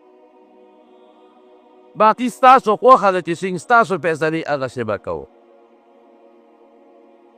ما ته خو رب العالمین دا ویلي دي چې دا یو د ابو سفیان قافله ده را روانه ده، یو د ابوجهل لښکر دی را روان دی.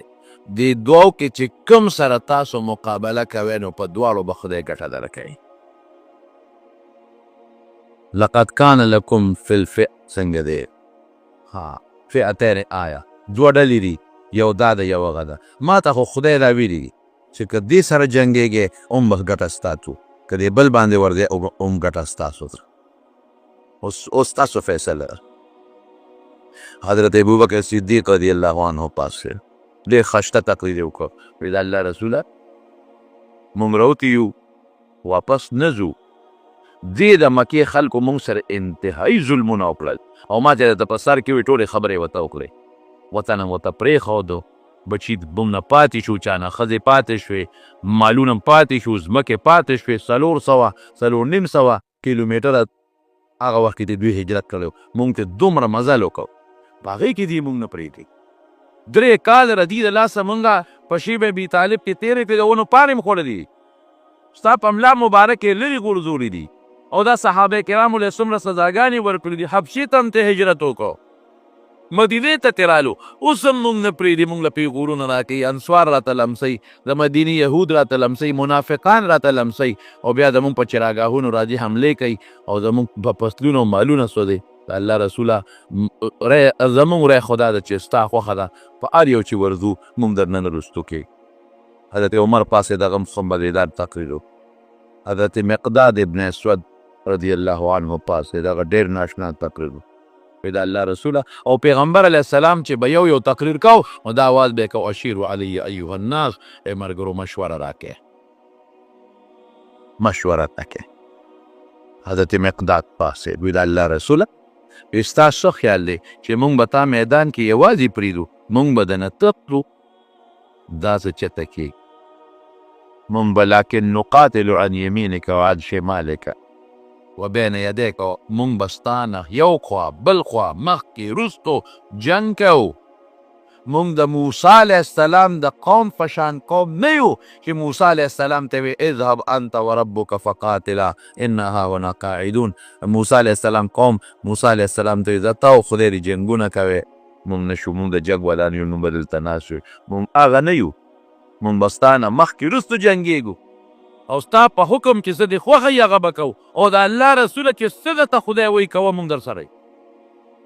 چې مقداد رضی الله عنه دا خبره وکوي د حضور پاک دا رنګ مبارک لږ سور شو، خو بیا یې آواز وکړه اشیرو علی ایها الناس، ځکه انصارو لا غږ نه و کړی، خلکه مشوره راله راکړې.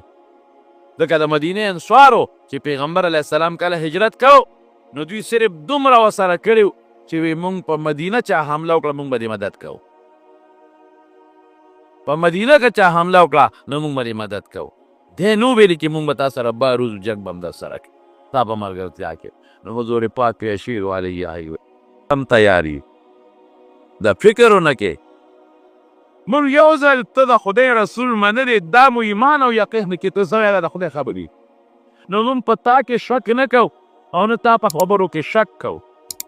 مونږ اگر چې تا سره بیعت کو نو مونږ دا خبر پکې نه وه کړې، لیکن دلته کې زه ولاړ یم او زما د مدینې انصار ټول ولاړ دي، په سم دي کې د دشمن یو غنه تا خپل وجود ته رانه شي، هله به ستا وجود ته د دشمن غنه او دې کې مونږ ټول مړه شي، باندې په کاله رانږدې کېږي. فکر چې ونه کې بس زما مشوره دا دی چې د خدای د طرف نه تا ته که حکم دی په هغې روان شه، من درته رهي چې دا خبره وکړه نه به حضور پاک مخ مبارک سو فیش وی ډېره ښه خبره ده. وی ښه نو د خدای حکم خدا دی ماته چې دا دوه ډلې دي تجارتي او دا یو بله چې په هر یو ورځې نو دا به تاله در کوم، خو زما رای دا ده چې دا د ابوجهل د لښکر والا دشمن ښه دی، په دې بل نه ورځو. دې له خو مونږ صرف دمکی لرو ته چې دې ویرېږي او مونږ نه په قلار شي. اوس خو یې لښکر راړې ورځو، او فکر مه کوئ د الله مدد مونږ سره دی. هغه دوه کسان یې ولېږل، وي دی لاړ شه معلومات کوئ چې د ابوجهل لښکر به کوم ځای را روان او کوم ځای به هغوی لاړل او صحابه کرام هم روان یا په لاره باندې.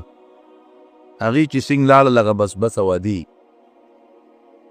نو دا بدر چې کوم ځای کې کوي دی د دوی کوي سره دی ورغللی، دا دوه صحابه و د هغه کوي نه مشکونه د اوبو ډکول، اوښانې هغلته یو ټیله وه هلته سملولو او راغلل د کوي نه مشکونه ډکوي.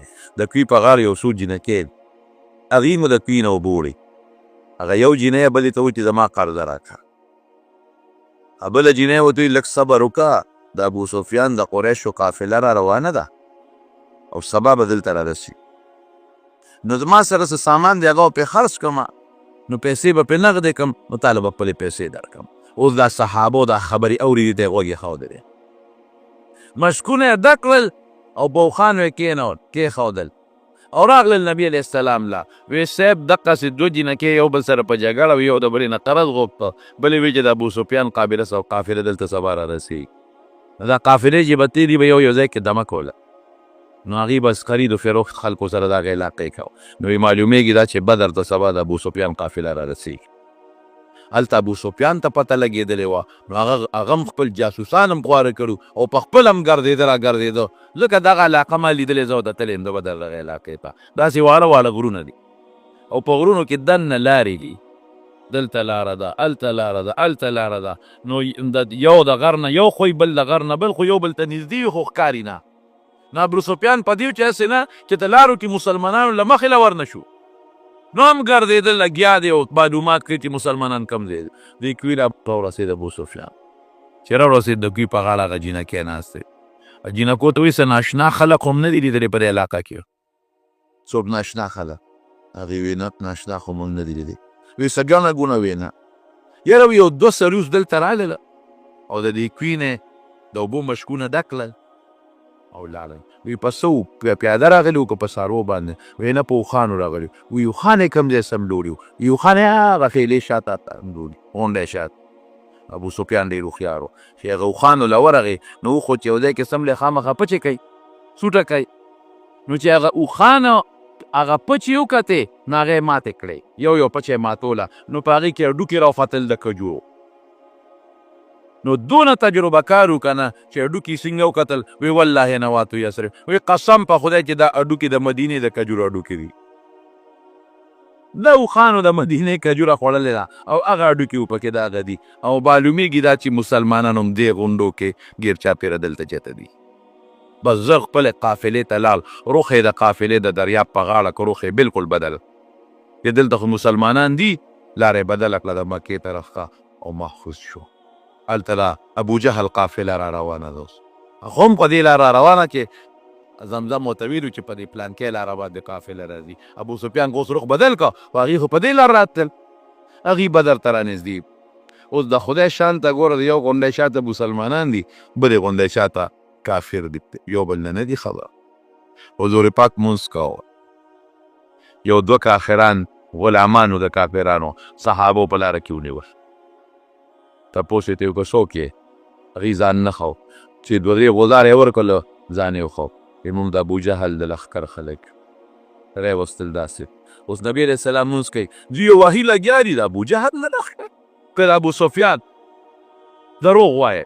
هغې ته خو دا پته نه و چې د ابوجهل لښکر را رسېدلی، هغې خو د ابو سفیان د قافله ده کړ. نو دوی به وهل، نو چې وهل به او د ابو سفیان د لښکر یو د ابو سفیان ګیري به پرېښودل، وایي ښه د ابو سفیان لښکر کم د قافله کم لیده، نو هغې به بیا یې مونږ د ابوجهل د لښکر وو. نو دوی به بیا څپېړې ورکړی چې دروغ وایه. ښه به د ابو سفیان ته قافلې یې دوی به او مهمه ښه د ابو سفیان یم کم دی د قافل نه ما ته مونږ ته څه په مونږ خو د ابوجهل یو. حضور پاک سلام وګرځو نو موسکی شو، وایي که دروغ درته وایي نو پرېږدی یې او چې رښتیا راته وایي نو وهی. ولې د الله رسوله؟ وایي دا ټیک، وایي دا د ابوجهل د قافلې دی. بلکل ما لی راولې، وایي تاسو د ابوجهل د قافلې یې؟ وایي څومره کسان دي؟ وایي صاحب شمېر راته نه دی معلوم. وایي څه خوري؟ وایي اوښانه لالۍ. وایي د ورځې څو اوښانه لالۍ؟ وایي 9 یا 10 اوښانه لالۍ او د هغې غوښې خوري. حضور پاک وایي بس یا 900 دي یا 1000 دي. د 900 د 1000 په منځ کې دي. صحابه ورته ویل د دې غر نه پورې دي، هغې دلته دي او مونږ دلته یو. اوس بیا مشوره راکې که جنگ دوی سره کوې خو ډېره ښه ده، که نه کوې چې ځو واپس. صحابه وایي د الله رسوله جنگ به څنګه نه کوو، اوس خو که واپس ځو سبا به لا پورې خلک خاندي چې هغه تجارتي بې سر و سامانه قافله وه، نو هغې پسې تلل او چې کوم لښکر راغې ده تورو نیزو والا د هغې نه تښتي. اوس خو خامخا جنګ کوو. او ولې به جنګ نه کوو؟ د مسلمان دپاره جهاد کې 2 خبرې دي، که مړ شو شهید شو جنت ته لاړ، که جمدی پاتې شو نو غازی شو مجاهد شو ګناهونه لال ختم شو. مونږ له خو په دواړه کې ګټه ده. زمونږ دا روجې او منځونه او حجونه او ذکرونه خو دې دپاره دي چې مونږ پرې خدای رضا کړو. نو په اسانه یې ولې رضا نه کړو؟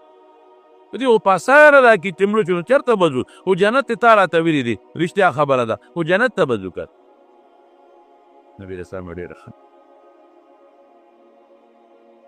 دا چې کوم ځای جنګ شوی دی بدر ورته وایي، یا خو د دې قوم د مشر نوم وایي بدر او یا دغه ځای کې چې کوم کوی دی د هغه کوی اوبه پاکې خوږې وي، خلکو به وړي د هغه کوی نوم بدر و.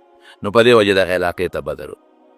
اتفاق ده چې نبي علیه السلام څنګه دی بدر ته را داخل شو، د دې نه مخکې د ابوجهل قافله راغلې وه د کوی غاړه او چې کوم پاک اعلی ځای و هغه مې نیولی و. بس یو بل سره مخامخ شو. اوس خو مخامخ دي شګې دي او اوبه هم پکې دي شته او شلاکه شګنن هم ده. نو نبي علیه السلام هلته کې صحابو ته خیمې پخې کوي. باید صحابه راغلل نبي علیه السلام له ویې صاحب ته چې دلته کې دا په مونږ ډېره کې د کافر په مقابله کې دا د خدای په حکم دی او که نه اسې دلته مونږ ډېره کېږو، که اسې وي خو دا دلته جنګ نه دی بل خوا ځو. نو بل علاقې ته لاړ شو، داسې نږدې بل میدان را دا کافران به راپسې راځي، هلته به ورسره جنګ و. او که نه د خدای په حکم وي نو بس بیا په چې څنګه ستا خوښه حضور پاک وفرمیل د الله په خوښه. یو صحابي د جنګ ډېر ماهر و، هغه وی صاحب د الله حکم خو بسر و چشم او جنگي طریقه دا نه ده، دا چې مونږ کوم ځای پرېوتو. ځکه شګه کې منډه نه والي کېږي، مونږ منډه و شګه کې سړی ستړی کېږي، شګه ګرم هم ډېره زیاته وي، بل اوبه نشته او په جنګ کې د اوبو انتهایي ضرورت دی. نبي علیه السلام ما ته د الله حکم دی، اوس خوښه ستاسو ده، وی چې د خدای حکم دی بیا پکې څه دی د قدرت ته ګوره د شپې خدای باران وکړو. قرآن شریف کې الله تعالی فرما چې باران وشو هغه شګه کېناسته تو ختم شو او دومره باران وشو چې صحابو ځان له ډنډونه جوړ کړل هغې کې اوبه درېدې.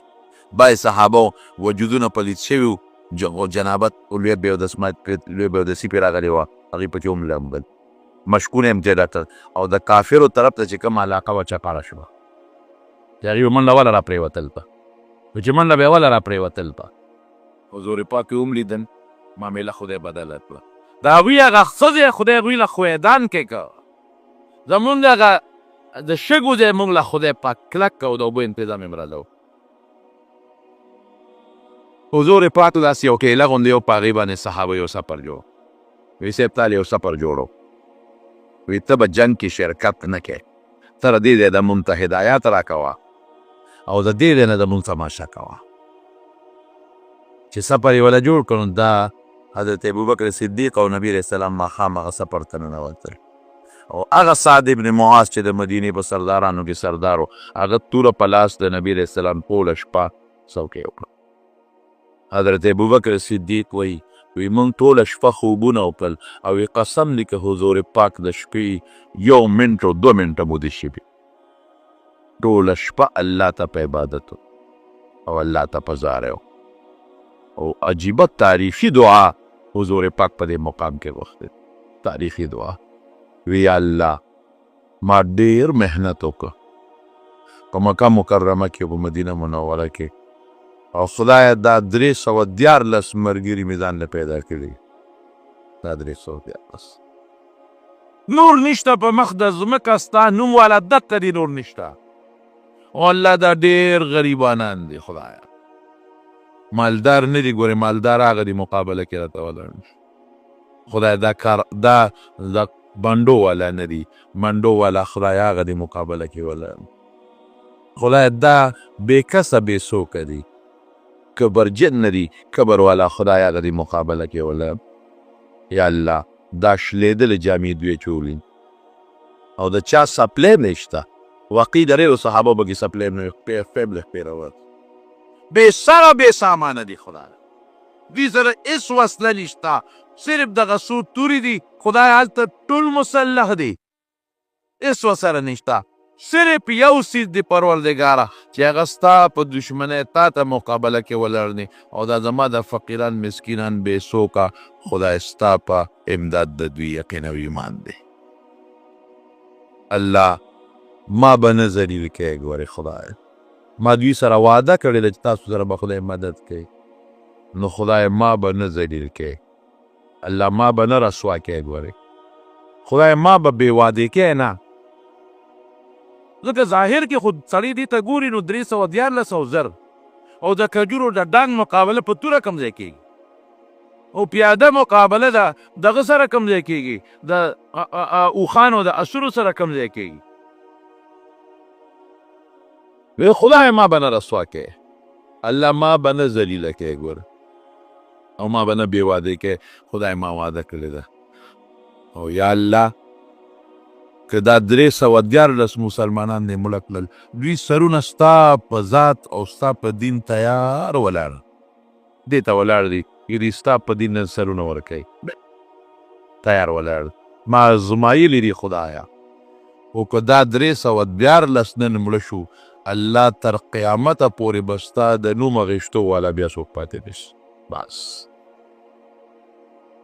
چې ولې کې دوی مري نو حضور پاک به څنګه هم دې پاتې کېږي او که دا لاړ شي نو دا خو ټول کفر دی ایمان خلال ختم شو اسلام خلاق نو خدای که دا 314 کسان دا بې کسه بې سوکه شلیدلو جامو والا فقیران دا لاړل د منځه قیامته پورې به ستا د نوم اخیستو والا څوک پاتې نشي جاړي ټوله شپه تر دې حده پورې او په ولاړه دعا کوي چې د نبي علیه السلام د سر مبارک نه څادر پرېوته حضرت ابوبکر صدیق څادر راواغېستو په سر یې کېښود او د مټې کلک ونیوي حسبک یا رسول الله د خدای رسوله بس نوره دعا مه کوه دا کافي نور چې بالکل دعا ونه کړي به دا کافي د څه چې کېږي فکر نه کوه بس سوچ چې ونه کوې هیڅ فکر ونه کې، بس چې څه شو باس. دا دعا چې څنګه وکړه نبي علیه السلام دعا نه پس راووته او ډېر زیات خوشحاله او خندلې. صحابه وایي دا خو د خوشحالۍ مقام نه دی د خندا. نو دا آیت یې وی سیهزم الجمع ویولون الدبر.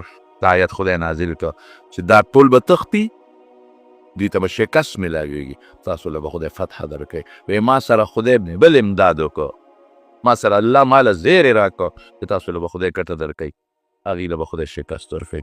نو راغی نبي کریم صلی الله علیه صحابو ته دلته راشي، لاس یې کېښود، وی هذا مسرع فلان غدا انشاء الله. وی دا د فلانکي د مرګ ځای دی، دلته به فلانکي پروتي، دلته به ابو جهل پروتي، دلته به امیه پروتي.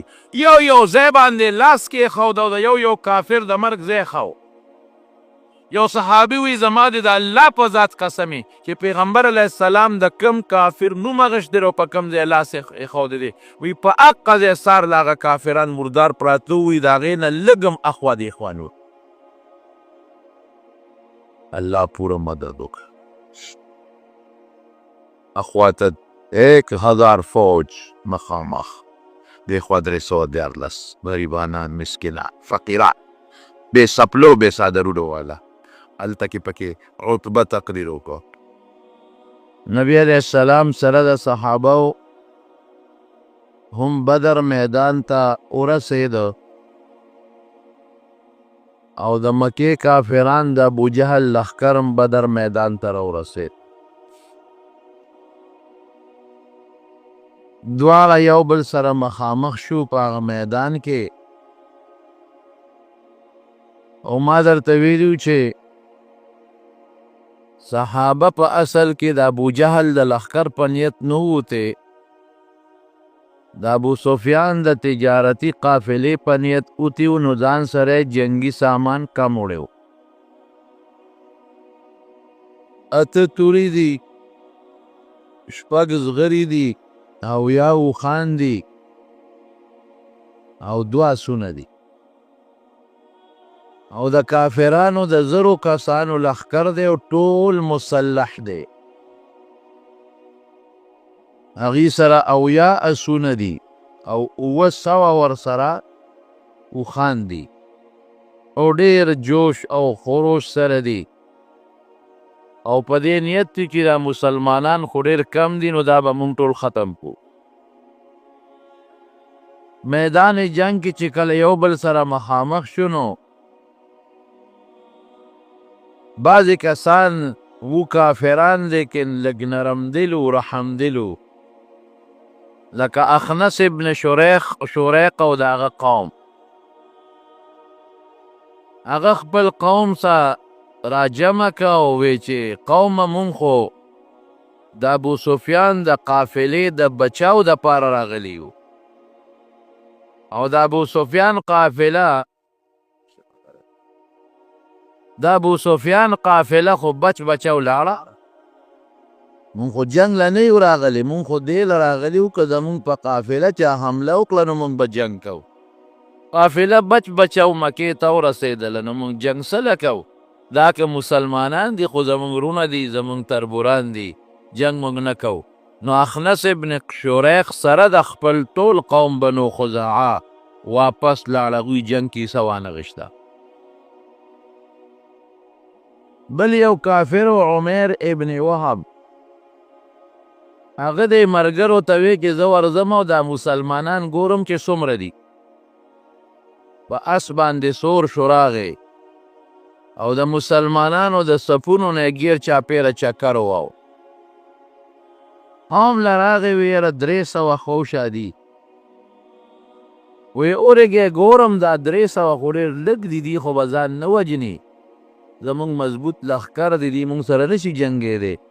کیدی شي دوی دوکه کوي او د دې غونډۍ شاته دي ځان سره نور لښکر پټ کېنولي. نو زه چکر لګوم. نو دې لاړ د بدر د غونډو د غرونو نه تاو راتاو شو، هېڅوک یې پیدا نه کړل. چې راغی حکیم ابن حزام، دا وروستو بیا مسلمان شوی دی، دغه وخت کې کافر و. هغه ته وایي حکیم وی مسلمانان خو دغه 300 تقریبا دي، او ما چکر ولګو شاته ورسره نور څوک شته هم نه، ډېر لږ دي او ډېر لږ جنګ سامان دی ورسره، یو څو تورې دي ورسره، خو جوش او جذبې مه ولیده. یا به دوی مري او یا به مونږ کې خلک وجني. نو که دا مړه شو او یا مونږ کې بعضې خلک مړه کړل، نو بیا له دې نه پس به د ژوند څه مزه وي؟ دې لږ ښه سړی و پکې. ځکه دا مسلمانان څوک دي؟ خو زمونږ قومیان خلک دی. نو جنګ څه دپاره کوو؟ مونږ چې په کوم مقصد راغلي یو چې زمونږ د تجارت قافله ده او مسلمانان یې لوټ کوي، هغه قافله هسې محفوظ مکې ته ورسېده، زما له جنګ نه غواړ. حکیم ابن حزام ورته وایي عمیر ابن وهب ته، وی ته راځه عتبه مشر سردار دی زمونږ، هغه سره به میلو شو به پوی کړي. عتبه له رالل، عتبه د مکې مشر و، لوی سردار و، سپین ږیرې، هغه ته یې الوی. عتبه وی زما هم دا خیال دی چې جنګ نه کوو. عتبه قوم را جمع کړ، قوم ته یې وویل قومه یو تقریر یې ورته وکړ، وی مونږ څه له راوتي یو؟ مونږ دې له راوتي یو چې مونږ ته د اطلاع شوې وه چې ستاسو تجارتي قافله باندې مسلمانان حمله کوي، مونږ دې له راغلو. اوس پته ولګېده چې هغه تجارتي قافله زمونږ بچ بچو مکې ته رسېدلې ده. ولې جنګ کوو؟ که دا مسلمانان دي نو یا د چا رونه دي، د چا بچي دي، د چا تربوران دي، د چا پلاران دي، نو خپل قوم ولې مړه کړو؟ او یو عجیبه خبره یې وکړه، وی پرېږدی دا محمد او د هغه ملګري صلی الله علیه وسلم، پرېږدی که چا مړ که مونږ به ترې خلاص شو، او که ده له خدای غلبه ورکړه او دی غالب شو، نو زمونږ د قوم بچی دی، د ده عزت زمونږ عزت دی. څه بده خبره خو نه ده، که دی غالب شو خو زمونږ بچی دی، د ده عزت زمونږ عزت دی، او که چا بل چا مړ که نورو خلکو ته به یې پرېږدو، نو مونږ هم ترې خلاص شو. قوم ټول عتبه سره ودرېد، وی بلکل. او د هغې وجه څه وه؟ عتبه ولې دا خبره وکړه؟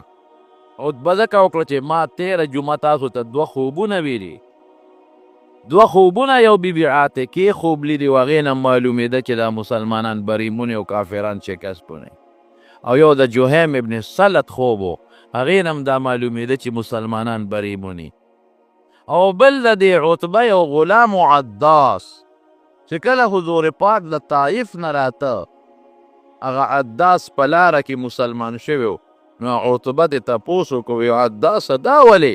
نو هغه ورته الوی، وی دا د آخرې زمانې پیغمبر دی، دا رښتونی دی.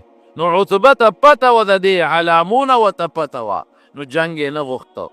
او هسې هم بعضې خلک په قوم کې داسې امن پسند دي، جنګ نه غواړي. عتبه قوم په دې آماده که چې جنګ نه کوو.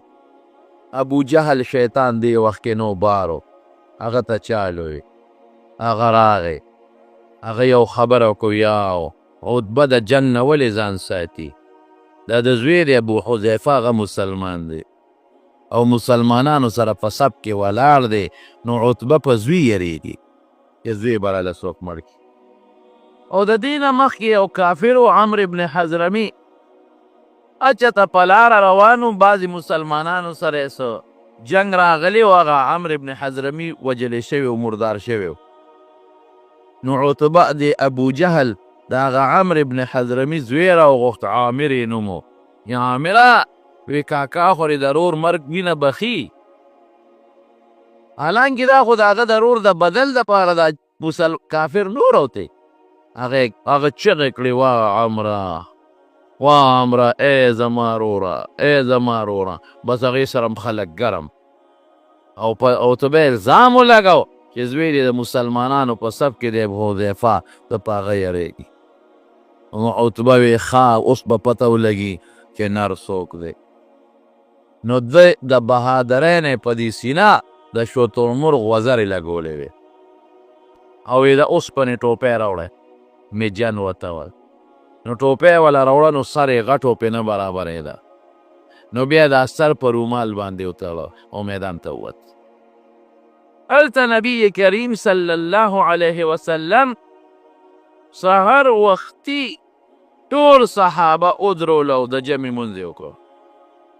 او د مانځه نه مخکې پسې صحابو له د جنګ ترغیب ورکو او دی ورته ووی چې ما سره خدای وعده کړې ده اذ یعدکم الله احدى الطائفتین انها لکم ما ته خدای ویلی دي چې که د ابوجهل په لښکر ورځې دم در کوم او که د ابو سفیان په تجارتي قافله ورځې دم در کوم ما سره خدای وعده کړ هېڅ فکر چې ونه کوې سیهزم الجمع ویولون الدبر او ما ته خدای ویلی دي چې دا کافر به شکست مونې او تاسو له به خدای فتحه درکوي فکر مه کوئ فتحه زمونږ د وسلې ته مه ګورئ ولقد نصرکم الله ببدر وانتم اذله الله رستو فرمایي کنه وی ستاسو عدد کم و زر تاسو 314 وسله د سره کمه وه طاقت په لحاظ د هغه مضبوطو مظلم زیات کړی او تکلیف کې مبتلا وی بیا همدله خدای مدد وکړو